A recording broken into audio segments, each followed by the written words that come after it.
اور وہ ہمیشہ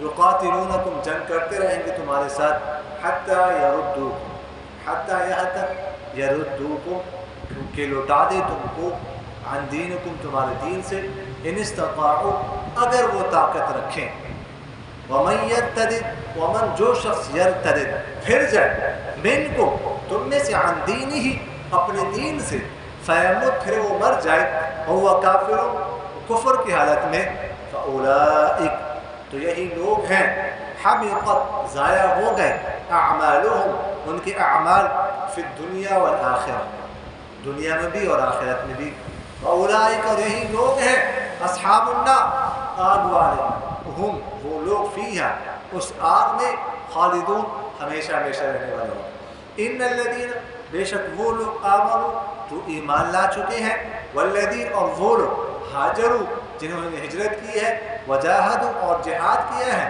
فی سبیل اللہ اللہ کے راستے میں، اولئک یہی لوگ ہیں یرجون جو امید رکھتے ہیں رحمت اللہ اللہ کی رحمت کی، واللہ اور اللہ تعالیٰ غفور بہت بخشنے والا، رحیم بہت مہربان ہے۔ یسألونک پوچھتے ہیں آپ سے، عن الخمر شراب کے بارے میں، والمیسر جوے کے بارے میں، قل آپ کہہ دیجئے فیہما ان دونوں میں اثم کبیر گناہ بڑا ہے، ومنافع اور کچھ فائدے ہیں، للناس لوگوں کے لیے، واثمہما اور گناہ ان دونوں کا اکبر بڑا ہے، من نفعہما ان کے فائدے سے، ویسألونک اور پوچھتے ہیں آپ سے، ماذا کیا، ينفقون وہ خرچ کر ڈالے، قل آپ کہہ دیجئے العفو ضرورت سے بچا ہوا خرچ کر ڈالو، کذالک اسی طرح یبین اللہ بیان کرتا ہے اللہ تعالیٰ،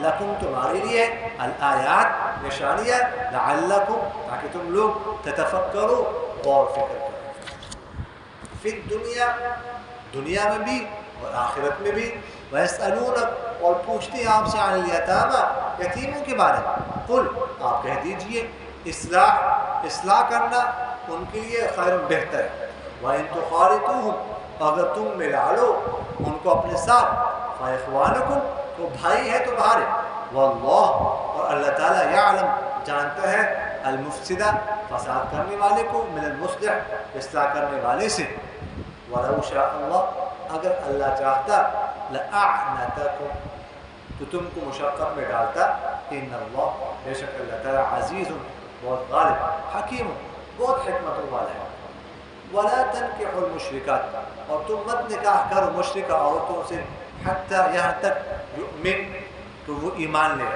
ولا امۃ اور البتہ باندی مومنہ ایمان والی، خیر بہتر ہے، من مشرکۃ مشرکہ عورت سے، ولو اعجبتکم اگرچہ مشرکہ عورت تمہیں اچھی لگے، ولا تنکحوا المشرکین اور مت دو مشرکوں کو نکاح میں اپنے بیٹیاں، حتیٰ یہاں تک یؤمنوا کہ وہ ایمان لے، ولا عبد اور البتہ غلام، مؤمن مومن ایمان والا، خیر بہتر ہے، من مشرک شرک کرنے والے سے، ولو اعجبکم اگرچہ وہ مشرک تمہیں اچھا لگے، اولئک یہی لوگ ہیں یدعون جو بلاتے ہیں الی النار آگ کی طرف، واللہ یدعو اور اللہ تعالیٰ بلاتا ہے الی الجنت جنت کی طرف، والمغفرت مغفرت کی طرف، باذنہ اپنے حکم سے، ویبین اور اللہ تعالیٰ بیان کرتا ہے آیاتہ اپنے نشانیاں، للناس لوگوں کے لیے، لعلہم یتذکرون تاکہ وہ جو ہے وہ کیا نام ہے یا دہانی کر سکے اور فکر کر سکے۔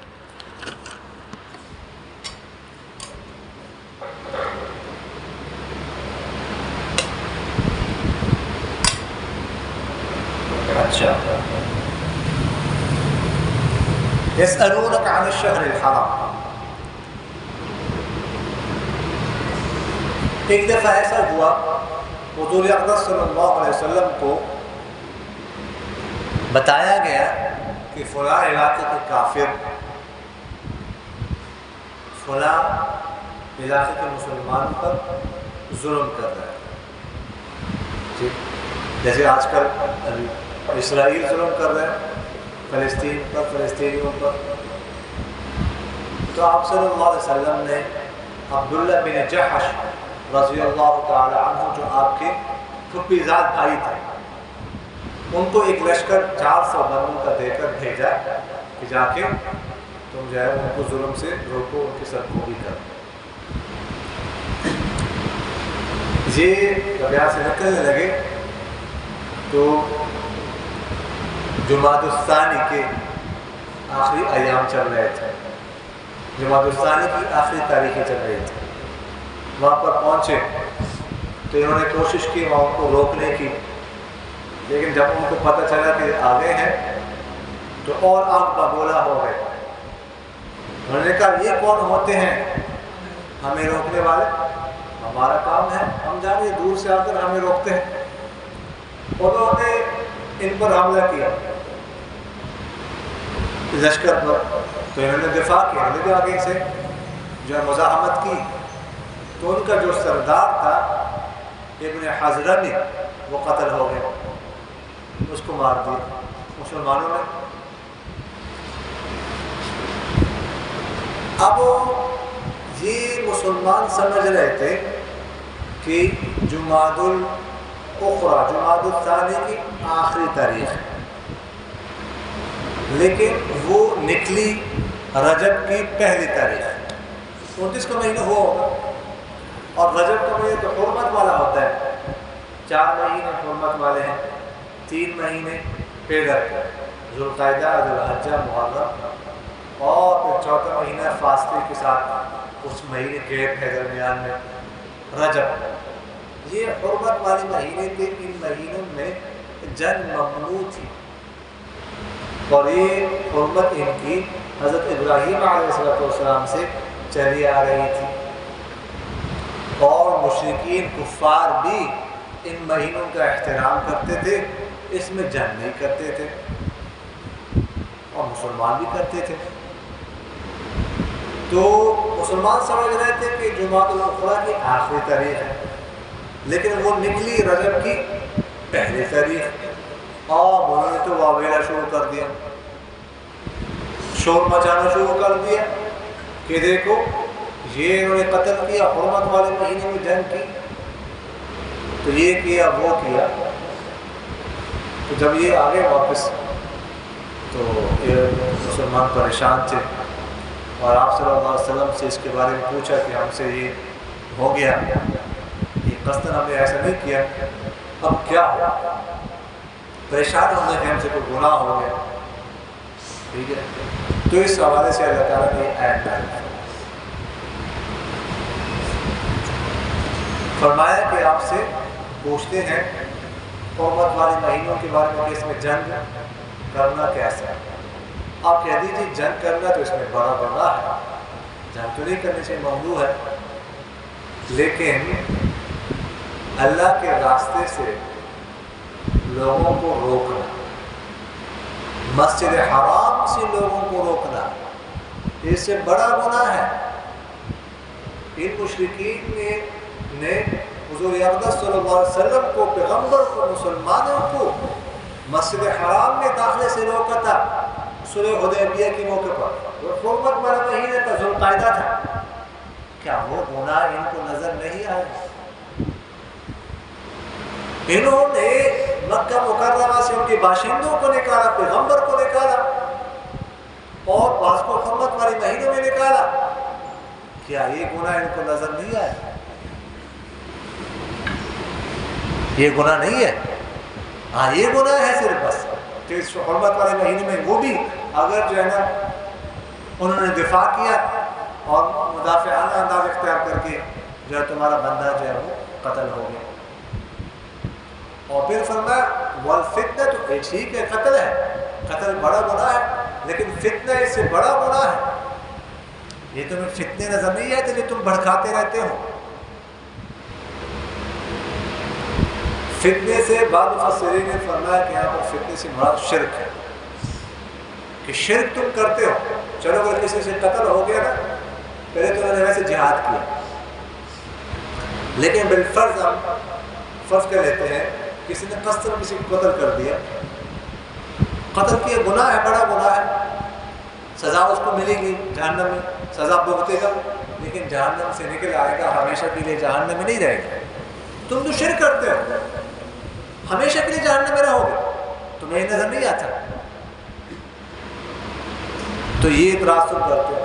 اور بعض مفسرین فرماتے ہیں کہ فتنے سے مراد عام ہے، کوئی بھی فتنہ، فساد۔ ایک حدیث شریف میں آتے ہیں، حضور اقدس صلی اللہ علیہ وسلم نے فرمایا الفتنة نائمة لعن اللہ من ایقظها۔ فرمایا فتنہ سویا ہوا ہے، فتنہ سویا ہوا ہے، اللہ لعنت کرے اس شخص پر جو فتنے کو جگا دے۔ ان بعض اوقات صحیح حالات چل رہے ہوتے ہیں، کوئی خلاف نہیں ہوتا، کوئی فساد نہیں ہوتا، کوئی اٹھ جاتا ہے، چنگاری بڑھاتا ہے،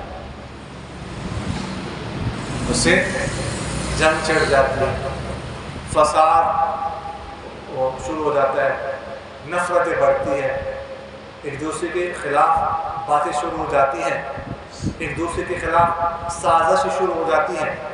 یہ فتنہ ہے۔ اللہ تعالیٰ نے آپ صلی اللہ علیہ وسلم نے فرمایا، اللہ تعالیٰ ایسے شخص پر لعنت فرماتا ہے کہ فتنہ سویا ہوا تھا، اس نے چنگاری بڑھائی، اس نے فتنے کو اٹھایا۔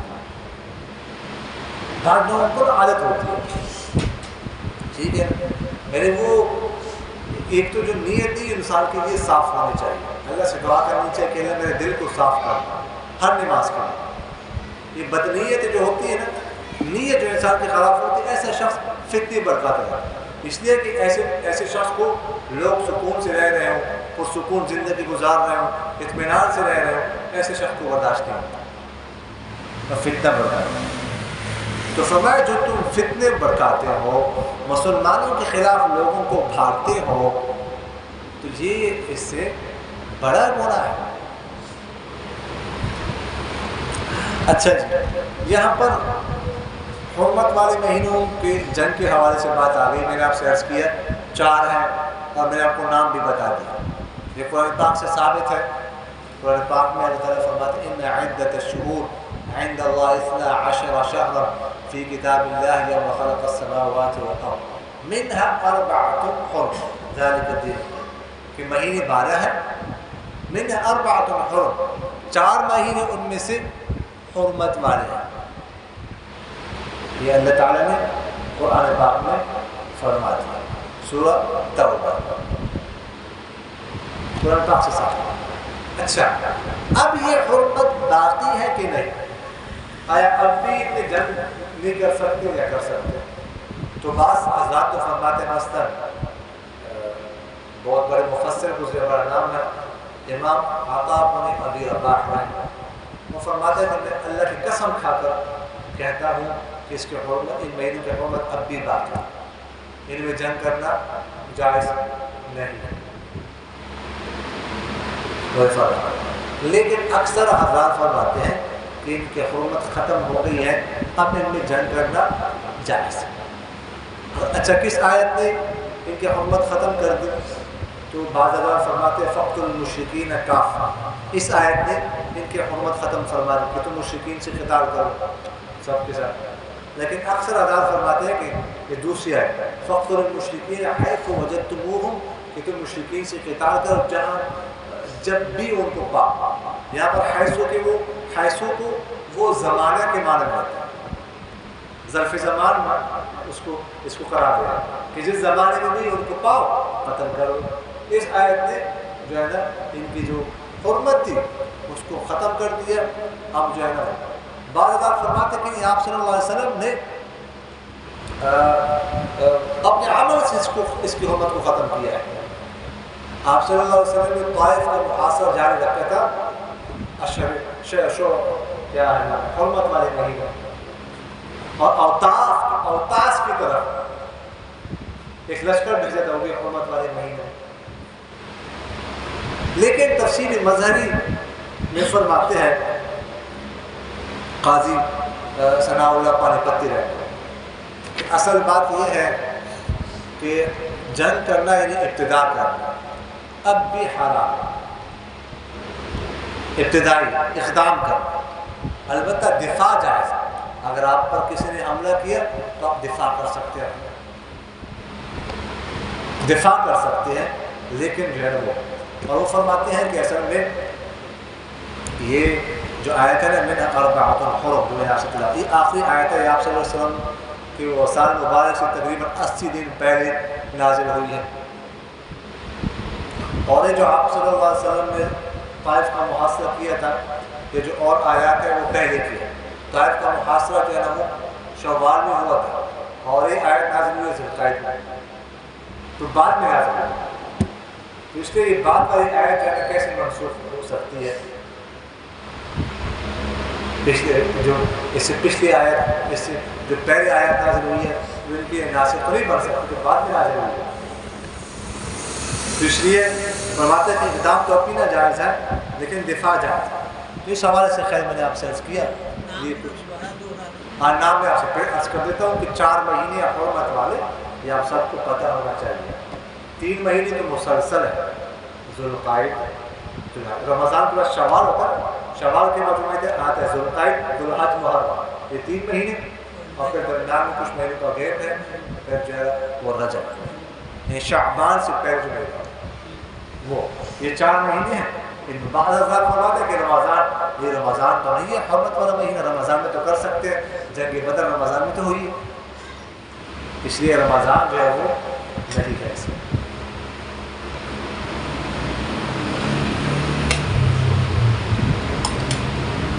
اچھا آگے فرماتے ہیں وَلَا يَزَالُونَ يُقَاتِلُونَكُمْ حَتَّى يَرُدُّوكُمْ عَنْ دِينِكُمْ إِنِ اسْتَطَاعُوا، کہ یہ مسلسل تمہیں جو ہے نا کوشش کریں گے، تمہارے ساتھ جنگ کرتے رہیں گے کہ تمہیں اپنے دین سے پھیر یہ کرتے رہیں گے۔ وَمَن يَرْتَدِدْ مِنكُمْ عَنْ دِينِهِ فَيَمُتْ وَهُوَ كَافِرٌ فَأُولَٰئِكَ هُمُ، جو تم میں سے اپنے دین سے پھر جائے، دین سے پھر جائے اور کفر کی حالت میں مر جائے، تو ان کے اعمال جو ہے وہ ضائع ہو گئے، دنیا میں بھی اور آخرت میں بھی۔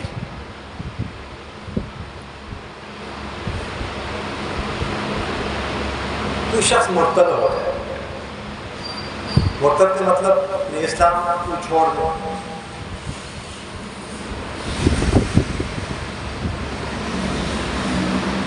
یہودی ہو جائے، عیسائی ہو جائے، کوئی اور مذہب اختیار کرے، اس کو مرتد کہا جاتا ہے۔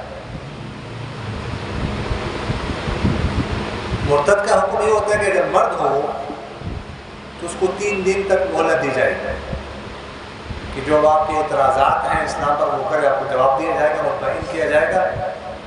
اگر وہ 3 دن کے اندر واپس نہیں آتا تو اسے قتل کر دیا جائے گا، اور اگر عورت ہو تو اس کو قید میں رکھا جائے گا، یا تو وہ دوبارہ مسلمان ہو جائے یا ادھر ہی مر جائے، قید۔ کوئی شخص ہو جائے مرتد تو اس کے ساتھ ہی اس کا نکاح ٹوٹ جاتا ہے خود بخود، اس کے لیے عدالت میں قاضی کے پاس جانے کی ضرورت نہیں ہے، نکاح خود بخود ٹوٹ جائے گا۔ اگر اس حالت میں مر جاتا ہے تو وہ کسی کا وارث نہیں بن سکتا، اپنے عائز و اقارب کا وارث نہیں بن سکتا۔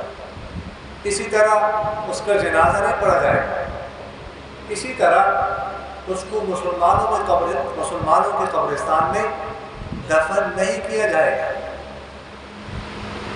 اور اسی طرح اس کے ساتھ کسی کا نکاح بھی نہیں ہو سکتا، کوئی لڑکی ہم اس کو نہیں دے سکتے، ٹھیک ہے۔ البتہ اگر کوئی پہلے سے یہودی اور عیسائی ہے بچپن سے تو اس کا ذبیحہ جائز ہے، اگر وہ بسم اللہ پڑھ کے ذبح کرتا ہے یہودی اور عیسائی پر، اگر وہ شرک کرتا ہے پھر جائز نہیں ہے۔ لیکن کوئی اگر بعد میں یہودی اور عیسائی ہو رہے تو اس کا ذبیحہ بھی جائز نہیں ہے، اگر وہ جانور ذبح کرتا ہے تو حلال حرام ہے۔ اس طرح اگر کوئی خاتون شروع سے یہودی اور عیسائی ہے تو اس کے ساتھ ہمارا نکاح ہو سکتا ہے، اہل کتاب خاتون کے ساتھ نکاح ہو سکتا ہے، بشرطے کہ باقی وہ یہودی اور عیسائی ہو، اپنے دین پر قائم واقعی یہودی اور عیسائی ہو۔ اگر وہ دہریہ ہے، جیسے آج کل بہت سارے عیسائی اپنے آپ کو عیسائی کرسچن کہتے ہیں، لیکن وہ دہریہ ہوتے ہیں، خدا کو نہیں مانتے، تو اس خاتون سے نکاح نہیں ہو سکتا۔ اگر واقعی یہودی اور عیسائی تو ان سے ہمارا نکاح ہو سکتا ہے، ان کی لڑکی سے تو نکاح کر سکتے ہیں، لیکن ہم اپنی لڑکی ان کو نہیں دے سکتے۔ لیکن اگر کوئی لڑکی مرتد ہو جائے، یہودی اور عیسائی بن جائے، تو اس سے نکاح نہیں ہو سکتا۔ اب بچپن سے جو یہودی اور عیسائی اس سے تو ہو سکتے، پیدائش اس سے نہیں ہو سکتا۔ یہ مرتد کے کچھ احکام۔ مرتد تو ایک یہ ہے کہ یہی کہہ دیں میں عیسائی بن گیا، میں یہودی بن گیا، لیکن کچھ کلمات ایسے ہوتے ہیں جو ہم استعمال کرتے ہیں، اس سے بھی انسان ایمان سے نکل جاتا ہے۔ فقہاء نے لکھا ہے کہ اگر کسی نے کسی کو بلایا کہ آ جاؤ نماز کے لیے، اس نے آگے سے کہا نماز میں کیا پڑھا ہے، وہ کافر ہو گیا۔ اگر کسی نے روزے کے لیے دعوت دی، روزہ رکھو، اس نے کہا روزے میں کیا پڑھا ہے، وہ دائرہ اسلام سے خارج ہو گیا، کافر ہو گیا۔ اگر کسی نے کہا داڑھی رکھو، اس نے کہا داڑھی میں کیا رکھا ہوا ہے، وہ دائرہ اسلام سے خارج ہو گیا۔ اگر کسی نے کہا قرآن پڑھو، اس نے آگے سے کہا قرآن کیا ہوتا ہے، وہ دائرہ اسلام سے خارج ہو گیا، کافر ہو گیا۔ تو فقہاء نے لکھا ہے، اور یہ وہ الفاظ ہیں جو اکثر لوگ روز استعمال کرتے ہیں۔ داڑھی کے بارے میں خاص کر اس کے بارے میں اب روز استعمال کرتے ہیں، اور میں نے آپ سے عرض کیا مرتد ہو گیا ایسے شخص، یہ سارے احکام اس پر، نکاح ختم ہو گیا، سب کچھ ختم ہو گیا، یہ روز استعمال کرتے ہیں۔ اس لیے علامہ شامی صاحب نے لکھا ہے کہ ہر مہینے بعد نیا نکاح کرنا چاہیے۔ کچھ نہیں پتہ چلتا، ہم روز الفاظ استعمال کرتے ہیں، ہمارا نکاح ٹوٹ چکا، ایسے نہ ہو کہ اولاد ہماری آگے ہو وہ حلالی نہ ہو، اس لیے ہر مہینے نکاح کرنا چاہیے۔ ایک علامہ شامی صاحب نے آج سے 250-300 سال پہلے فرمایا، آج کل کیا زمانہ، تو اس لیے ان الفاظ میں اس کو استعمال کرتے ہوئے بہت زیادہ احتیاط کرنے کی ضرورت ہے۔ اچھا، یہاں پر فرمایا کہ فَأُولَٰئِكَ حَبِطَتْ أَعْمَالُهُمْ فِي الدُّنْيَا وَالْآخِرَةِ، ان کے اعمال ضائع ہو جاتے ہیں۔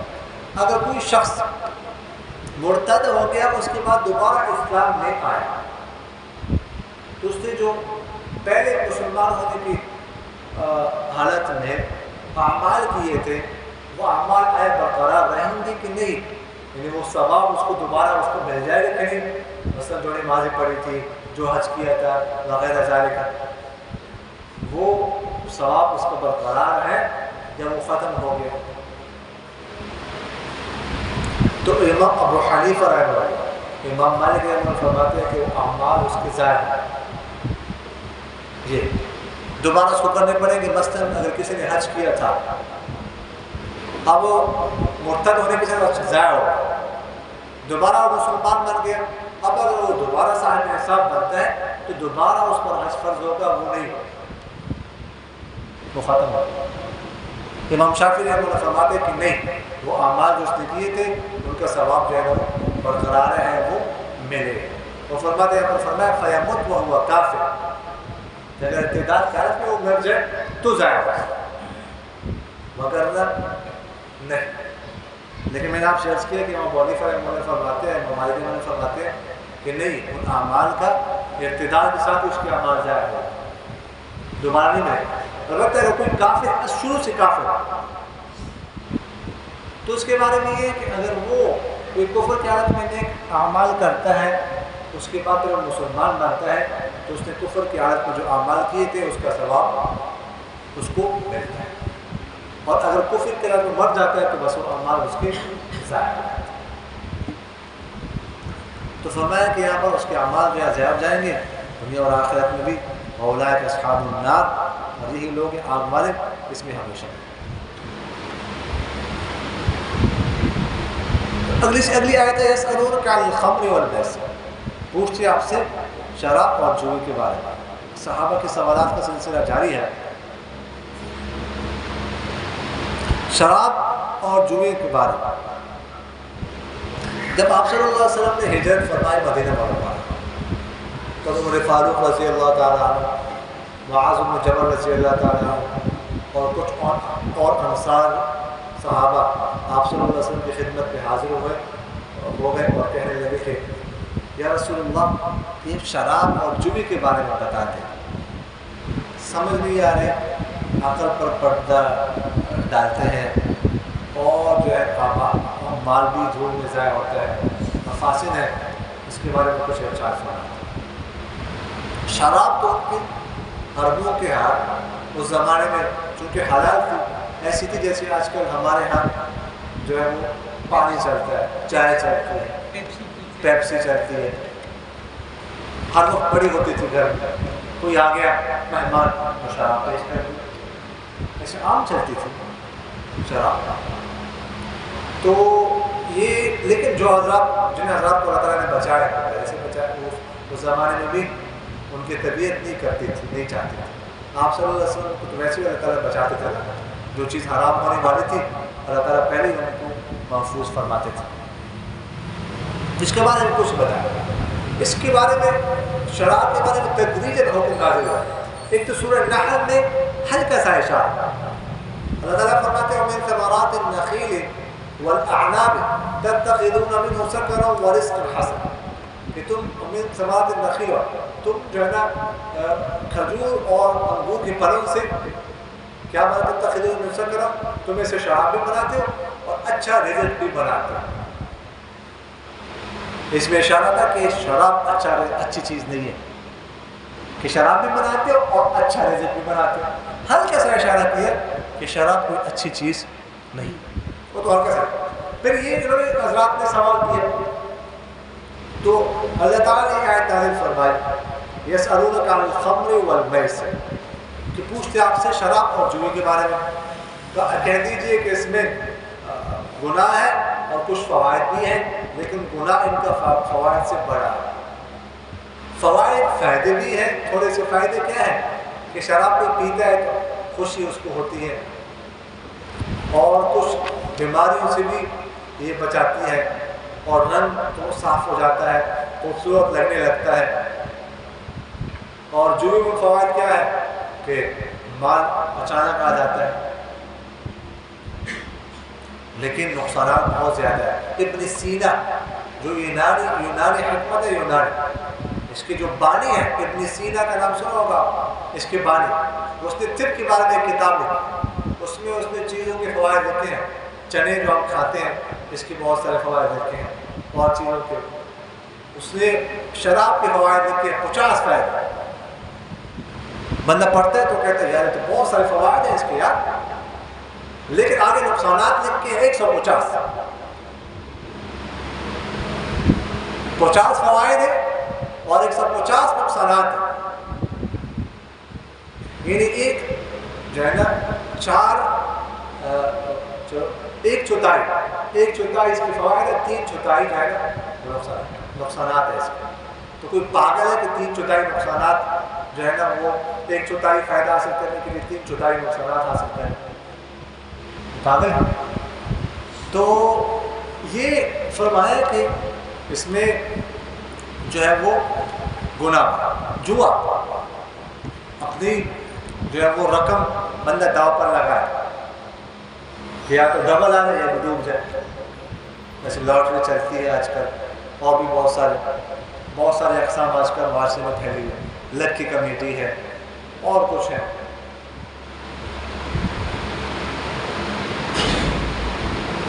اس طرح انشورنس ہے وغیرہ بیمہ بریس، اور بھی بہت سارے اقسام ہیں جو رقم آتی ہے، فوائد کے لیے کیا بتاؤں، جو میں جو نقصانات ہیں، رقم چلی جاتی ہے بعض اوقات تو یعنی بندہ کہہ بھی نہیں سکتا کہ خواتین بھی کچھ دنوں کے لیے ہاتھ سے نکل جاتی ہیں بیوی، یعنی یہ اتنے بڑے نقصانات۔ تو فرمایا کہ یہ ان میں فوائد تھوڑے ہیں اور نقصان جو ہے نا وہ بڑا ہے۔ اس زمانے میں جوا جو ہے نا اس طرح ہوتا تھا کہ اونٹ جو ہے نا وہ ذبح کرتے تھے، اونٹ کے حصے کرتے تھے، بعض کو ایک حصہ مل گیا، بعض کو زیادہ حصے مل گئے، بعض کو کچھ نہیں ملا، بعض کو کچھ نہیں ملا اور ساری اونٹ کی قیمت بھی بھرنے پڑی اور اس کا گوشت کھاتے نہیں تھے، فقراء میں تقسیم کرتے تھے۔ تو اللہ تعالیٰ نے اس سے منع فرمایا۔ تو یہ یہاں پر جو ہے نا منع نہیں فرمایا شراب اور جوئے سے، لیکن اشارہ کر دیا ہے کہ یہ اچھی چیز نہیں ہے۔ تو جو سمجھدار تھے وہ تو یہ آیت نازل ہو گئی، پیچھے ہٹ گئے۔ اس کے بعد اگلی آیت نازل ہو گئی۔ ایک دفعہ عبدالرحمن بن عوف رضی اللہ تعالیٰ عنہ نے اپنے گھر میں کچھ صحابہ کی دعوت کی مغرب، تو دعوت کے بعد شراب چلی، جیسے پیپسی وغیرہ کوک چلتی ہے۔ مغرب کی نماز کا وقت آ گیا، ایک صحابی کو امام بنایا، صحابی کا نام بھی لکھا ہوا ہے کتابوں میں، اور انہوں نے نماز پڑھائی، نماز بالکل الکافرون پڑھ رہے تھے، غلط تھے، شراب کا حالت میں پڑھا رہے تھے نا، تو دماغ نے کام نہیں کیا۔ تو اگلی آیت نازل ہو گئی سورہ مائدہ، یا ایھا الذین آمنوا لا تقربوا الصلاة وانتم سکارى حتی تعلموا ما تقولون، کہ نشے کی حالت میں نماز نہیں پڑھ سکتے۔ شراب کی حالت میں پہلے نماز پڑھنا جائز تھا، ممنوع کر دیا۔ اب جو صحابہ جنہوں نے پہلے نہیں چھوڑی تھی شراب، وہ اس کے بعد چھوڑ گئے کہ جب نماز نہیں پڑھ سکتے تو اس کا مطلب ہے کہ اچھی چیز نہیں ہے۔ پھر اس کے بعد 7ویں پارے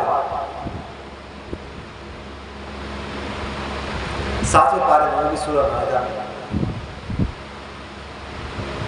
اللہ تعالیٰ نے شراب کو مکمل طور پر حرام کر دیا۔ تو ایسا ہوا، اس طرح ایک عتبان بن مالک رضی اللہ تعالیٰ نے ایک صحابی تھے، انہوں نے دعوت کی، تو صحابہ کی سعد بن ابی وقاص رضی اللہ تعالیٰ عشرہ مبشرہ میں سے، وہ بھی دعوت میں شریک تھے، شراب پی تو پتہ نہیں چلا اسے اشعار کہیں، اشعار میں انصار کی ہجو کی مذمت کی۔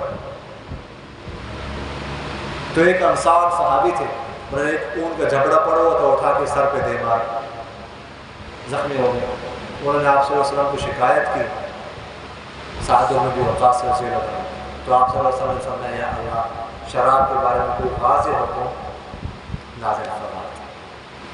تو وہ آیت نازل ہو گئی کہ یا ایھا الذین آمنوا انما الخمر والمیسر والانصاب والازلام رجس من عمل الشیطان فاجتنبوه لعلکم تفلحون انما یرید الشیطان ان یوقع بینکم العداوة والبغضاء فی الخمر والمیسر ویصدکم عن ذکر اللہ وعن الصلاة فهل انتم منتهون۔ یہ آیت نازل ہمیشہ کے لیے شراب حرام ہو گئی 2 ہجری یا 3 ہجری کے بعد۔ تو اعلان ہو گئے شراب حرام ہو گئی۔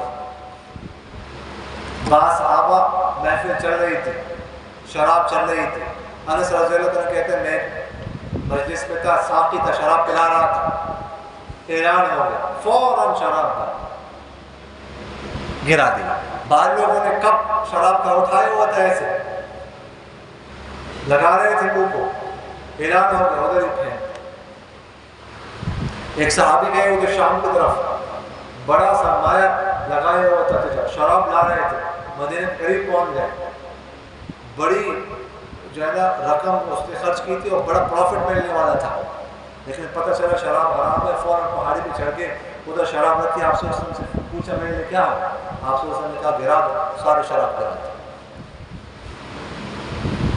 تو شراب گرا دی گئی اور فرماتے ہیں کہ ایسے بہہ رہی تھی مدینہ کی گلیوں میں جیسے بارش کا پانی بہتا ہے، اور فرماتے ہیں کافی عرصہ تک جب بارش ہوتی تھی نا تو زمین گیلی ہو جاتی تھی تو شراب کی بو آتی تھی، اتنی زیادہ شراب جو ہے نا گرا دی گئی۔ یعنی کتنا مشکل کام ہے کہ شراب جو ہے نا وہ کھانے کے طور پر، یعنی غذا کے طور پر وہ استعمال کرتے تھے صدیوں سے، اچانک پابندی لگ گئی، کوئی آسان کام نہیں۔ چائے کا شوقین ہو جو آپ روز 5-6 دفعہ چائے پیتا ہو، اسے آپ کہیں کر ابھی سے چائے نہیں پینے آپ، پھر پتہ چلتا ہے اس میں کتنا مشکل کام ہے۔ حقہ جو پی رہے ہیں ان سے کہا نہیں پینے، جی جو بابے چھڑا کے ذرا دکھا، لیکن شریعت کا حکم ہے اور صحابہ شریعت کے آگے کچھ نہیں، فوراً سب کچھ گرا دیا۔ تو یہ تدریج ہے، لیکن اللہ تعالیٰ نے دیکھو یک بار بھی اس کو حرام نہیں کیا، درجہ بدرجہ، کیونکہ ظاہر ہے اتنے عرصے سے پی رہے تھے، عادی تھے نا، یک بار بھی حکم مشکل تھا، تو درجہ بدرجہ پہلے ذہن سازی کی، ان کی ذہنوں میں شراب کی نفرت بٹھائی، آہستہ آہستہ پھر حرام، یہ کا مسئلہ تھا، ذہن سازی ہوتی ہے۔ تو فرمایا کہ وَيَسْأَلُونَكَ مَاذَا يُنْفِقُونَ، پھر صاحب نے سوال کیا خرچ کیا کرنا چاہیے، تو فرمایا قُلِ الْعَفْوَ، جو تمہاری ضرورت سے زائد ہو وہ خرچ کرو، یہ ضرورت جو تم نے گھر کا خرچہ کرنا ہے، والدین کا خرچہ برداشت کرنا ہے، اگر بہن بھائی چھوٹے ہیں یا کوئی اور ذہن کا فرق اولاد ہے ان کا خرچہ، اس سے جو بچے پھر خرچ کرو، یہ نہ ہو کہ تم ضرورت کے مطابق رکھو وہ خرچ کر ڈالو، کل پھر پچھتانے لگ جاؤ کیا میں کیا کیا، پھر مانگنے لگ جاؤ۔ ایک دفعہ آپ صلی اللہ علیہ وسلم صحابہ کے ساتھ بیٹھے ہوئے تھے، ایک شخص آیا، اس نے اپنے محتاجگی بیان کی کہ بہت محتاج ہوں، حالات بہت خراب ہیں، بہت غربت ہے، کچھ نہیں ہے۔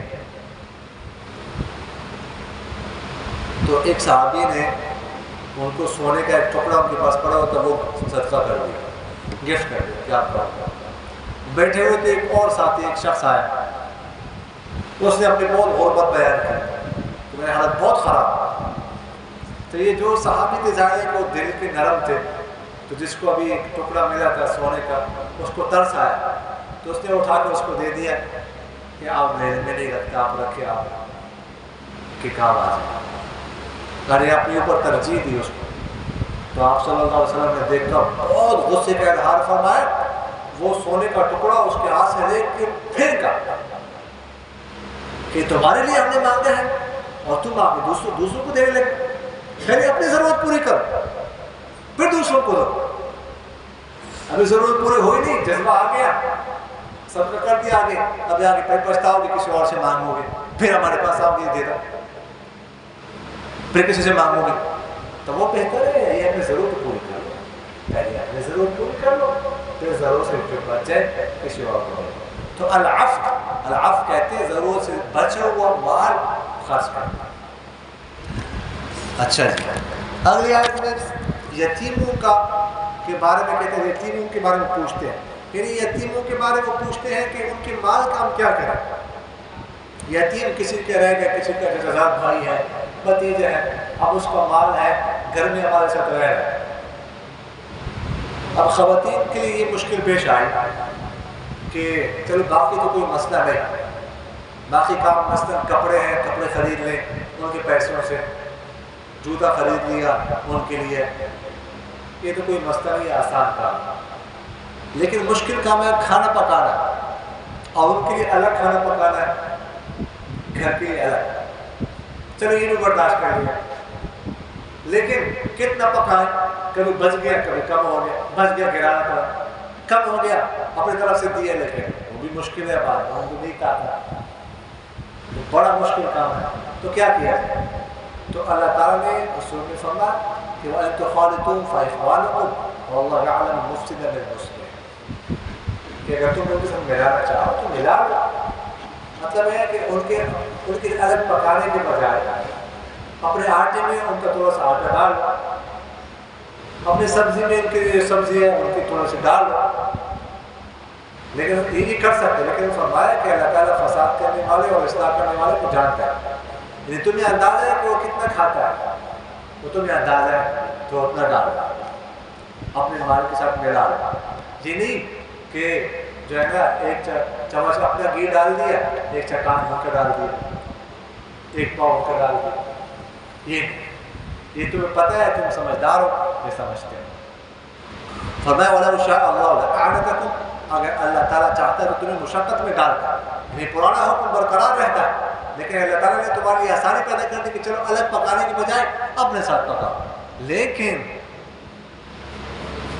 اندازے سے تمہیں پتہ ہے کتنا وہ کھاتے ہیں، کتنا پکاتے ہیں، اس طرح کرتا ہے۔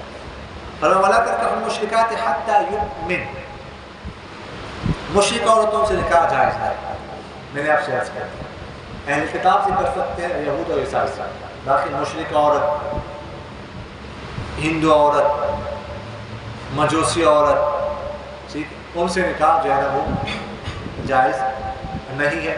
فرمایا اگر باندھی ہو مومنہ وہ تمہارے لیے اچھی ہے مشرک عورت. اور نہ تو مشرک مردوں کو اپنی بیٹی یا بہن نہیں دے سکتے یہاں تک کہ وہ ایمان لے. غلام کیوں نہ وہ بہتر ہے مشرک سے. میں نے آپ سے عرض کیا کہ اللہ تعالیٰ نے ایک سبق دیا کہ اگر یہ تم ان عورتوں کو لاؤ گے نا گھروں میں تو تمہارا ماحول خراب ہوگا. اہل کتاب خاتون سے اگرچہ نکاح جائز ہے لیکن بہتر نہیں ہے. حضرت عمر فاروق رضی اللہ عنہ نے پابندی لگائی تھی. جب فتوحات ہو گئی نا تو مسلمان نکاح کرنے لگے تو حضرت عمر فاروق رضی اللہ عنہ نے پابندی لگائی کہ نہ کریں. کیوں؟ اس لیے کہ یہ خواتین تمہارے گھر میں آئیں گی. سمجھ آ گئی؟ کل کے بچے ہوں گے تو کہتے ہیں کہ ماں کی گود سب سے پہلا مدرسہ ہے بچے تعلیم گاہ. بچے سے اس نے اثر لینا تو یہ تو غیر مسلم ہے. یہ کیا تربیت ہے؟ ماں. تربیت خراب ہوگی, گھر کا ماحول خراب ہوگا. دیکھو بچہ ماں کو دیکھ کر, بچی ماں کو دیکھ کر نماز پڑھتی ہے, ماں کو دیکھ کر تلاوت کرتی ہے, ماں کو دیکھ کر ذکر کرتی ہے. وہ جو انہوں نے کرنا نہیں. ٹھیک ہے, تو اس لیے بہتر یہ ہے کہ نہ کی. لیکن خاتون سے کر سکتے اس لیے کہ خاتون تابع ہوتی ہے. لیکن مرد کو اپنے عورت دیں گے, لڑکی دیں گے تو اس کی تابع ہوگی, وہ بھی دین چھوڑ دے گی. اس لیے لڑکی نہیں دے سکتے لیکن ان کی عورت سے جو ہے ہم نکاح وہ کر سکتے ہیں. فرمایا یہ لوگ جو ہے نا آگ کی طرف بلاتے ہیں, اللہ تعالیٰ جنت اور مغفرت کی طرف بلاتے ہیں. اور فرمایا اللہ تعالیٰ اپنے نشانیاں کھول کھول کے جو ہے نا وہ بیان کرتا ہے. ٹھیک ہے جی, میرے خیال میں تھوڑا سا درس لمبا ہو گیا تو چلو آج ذکر نہیں کرتے, یا جیسے آپ کہتے ہیں تھوڑا سا درس لمبا ہو گیا. آمین. الحمد للہ رب العالمین والعاقبۃ للمتقین والصلاة والسلام على خیر خلقہ محمد وعلى آلہ وصحبہ اجمعین. اللهم احسن عاقبتنا في الامور كلها واجرنا من خزي الدنيا وعذاب الاخره ووفقنا المسلمين والحقنا بالصالحين. اللهم انصر عساكر المسلمين. اللهم لعن الكفرة والمشركين واليهود والنصارى الذين يكذبون رسلك ويصدون عن سبيلك ويتعدون حدودك ويقاتلون اولياءك ويدعون معك إلها آخر. اللهم خالف بين كلمتهم. اللهم خالف بين عساكر اليهود. اللهم خالف بين عساكر إسرائيل. اللهم خالف بين عساكر النصارى وفرق جمعهم وشتت شملهم وزلزل أقدامهم ودمر ديارهم وألق في قلوبهم الرعب وخذهم أخذ عزيز مقتدر وأنزل بهم بأسك الذي لا ترده عن القوم المجرمين. یا اللہ ذا الجلال والاکرام ہمارے تمام صغیرہ کبیرہ گناہوں کو معاف فرما. یا اللہ ذا الجلال والاکرام ہمیں اپنے کلام قرآن پاک کی فہم اور سمجھ نصیب فرما. یا اللہ ذا الجلال والاکرام یہ جو حماس اور اسرائیل کے درمیان جنگ چل رہی ہے, یا اللہ ذا الجلال والاکرام اس میں آپ مجاہدین کی مدد مستعد فرما. حماس, حزب اللہ اور جتنے مسلمان اس مقدس جہاد میں حصہ لے رہے ہیں, یا اللہ ذا الجلال والاکرام ان سب کی مدد مستعد فرما. یا اللہ ذا الجلال والاکرام فرشتوں کے ذریعے سے ان کی مدد فرما. جیسے آپ نے جنگ بدر میں مسلمانوں کی مدد فرشتوں کے ذریعے سے کی تھی, اس طرح ان کی بھی مدد فرشتوں کے ذریعے سے فرما. یا اللہ ذا الجلال والاکرام جتنے بھی مسلمان ممالک ہیں ان سب کو توفیق نصیب فرما کہ ان مجاہدین کا ساتھ دے. یا اللہ ذا الجلال والاکرام تمام مسلمانوں کو متفق متحد فرما. یا اللہ ذا الجلال والاکرام یہود بے بہبود کو نابود فرما. یا اللہ ذا الجلال والاکرام یہودیوں کے اموال کو, اسلحہ کو ختم فرما. یا اللہ ذا الجلال والاکرام ان کے اسلحہ کو ان کے خلاف استعمال فرما. یا اللہ ذا الجلال والاکرام ان کے ہر حملے کو جو مسلمانوں کے خلاف ہوتا ہے اس کو ناکام فرما. یا اللہ ذا الجلال والاکرام ان کے اسلحہ کو آگ لگا دیجیے. یا اللہ ذا الجلال والاکرام جتنے مجاہدین اس میں حصہ لے رہے ہیں ان کے عضو میں برکت نصیب فرما, ان کے حوصلے کو بلند فرما. یا اللہ ذا الجلال والاکرام ہم سب کو جہاد کرنے کی توفیق نصیب فرما, ہم سب کو شہادت کا موت نصیب فرما اور جنت البقیع میں قبر نصیب فرما. سبحان ربك رب العزة عما يصفون وسلام على المرسلين والحمد لله رب العالمين. آمين يا رب العالمين برحمتك.